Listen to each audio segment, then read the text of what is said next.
Сани пирожкидің тестасын дайындаймыз. Ол үшін бізге 150 грамм жылы сүт, 150 грамм жылы су, 1 шай қасық дрожжи саламыз.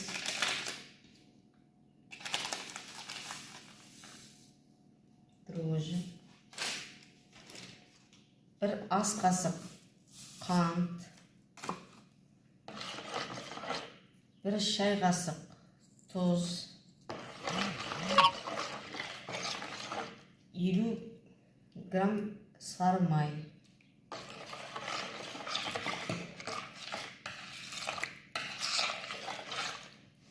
онды 500-600 грамм кетеді, но оны сіздер бөліп саласыздар. Сразу бәрін салып жібермейсіздер. Ертерек илеп аласыздар.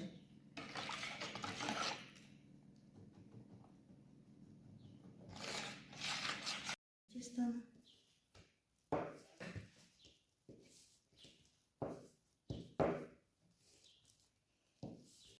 Көп. Өзіңізге ыңғайлы бөле бересіздер осылай. Қой, енді осыны кішкене ішіне қарай кіргізіп, осылай домаладып аламыз да. Солай қарай арасын ашып қоя береміз. Сосын кішкене көтеріледі, сосын пирожкині істейміз. Бөліп қойдық. Оған дейін біз начинкасын дайындаймыз. Не картошка, не капустамен пісіре берсеңіздер болады. Тестамыз көтерілді.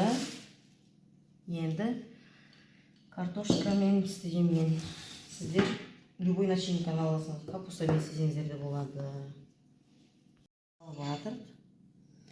Бұл тестамен духовкаға да пісіресіздер бұл пирожкиді. Бұны майға қуырып пирожки пісіруге де болады.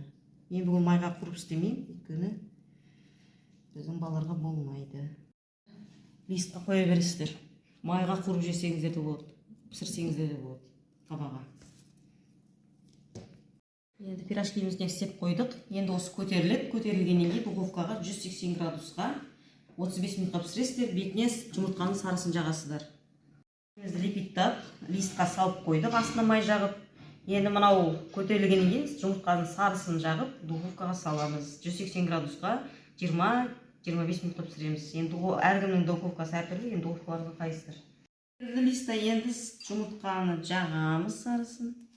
Сосын қызып тұрған духовкамызға 180 градусқа 30 минутқа пісіріп аламыз.